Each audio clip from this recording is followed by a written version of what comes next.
It was back to winning ways for Erik Ten Hag and Manchester United. With the changes in personnel for both sides, the game was always going to differ from what we saw at the weekend. But one change that really benefited United was having Martial back. It wasn't the Frenchman's best game, but what I noticed was that when United were forced long by Villa, Martial was able to hold up the ball a lot better. Whereas at the weekend, this was leading to constant Villa turnovers. But more importantly, when he was dropping deeper and receiving the ball, Martial was dragging multiple defenders with him. And as we saw at the weekend with Buendia and Watkins, this causes chaos for the opposition when capitalised on. Look at Martial here, drops deep, receives the ball, allowing Malacia to push forwards, before releasing the ball wide and making his own run in behind, while Malacia drops back. With Martial, United just look more multi-dimensional. His link-up play and awareness is really strong, but he's also a facilitator, opening spaces for players like Rashford to exploit. The pair are really complementary with each other. As you can see here with the offside goal, after the turnover, United break at speed. Martial immediately drops deep and maximises the space possible for Rashford in behind. Again, like at the weekend, United had success when moving the ball horizontally at speed. Martial dropping deeper and opening up the spaces for Malacia to make a run through the centre of the back five. United's pressing was so good, and especially from Martial. With Ronaldo at the weekend, United were forced to stand off, and this played into Villa's hands as they completely disorganised the United shape. But in this game, United pressed from the front, especially when the centre-backs had the ball, restricting the options and forcing them direct, and United had relentless success with this. The work rates of the wide players to recover when Villa broke through was incredible.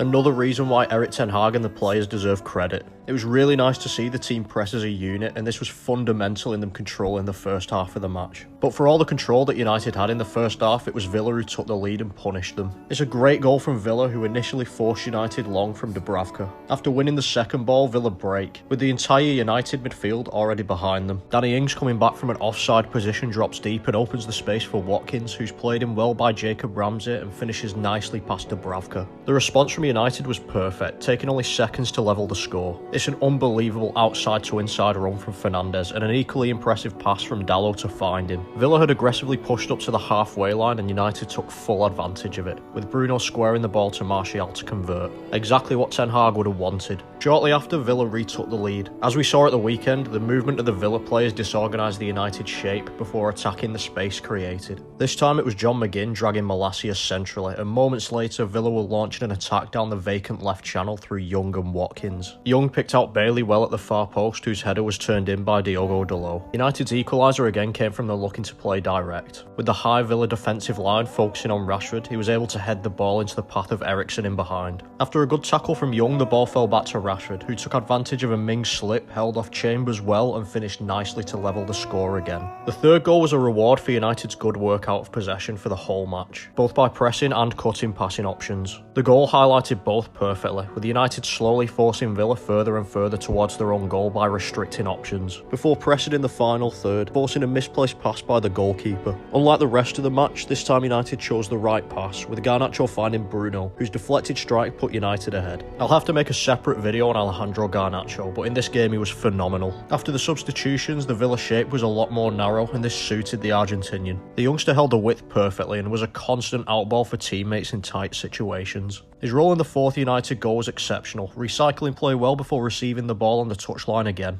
using the inverted run of Elanga to drift inside before delivering an inch-perfect assist for McTominay, who himself had made a brilliant run and finished well. After defeat at the weekend, Ten Hag demonstrated his ability to learn from his mistakes, with his squad showing both control and a direct threat, something he'll undoubtedly be pleased with.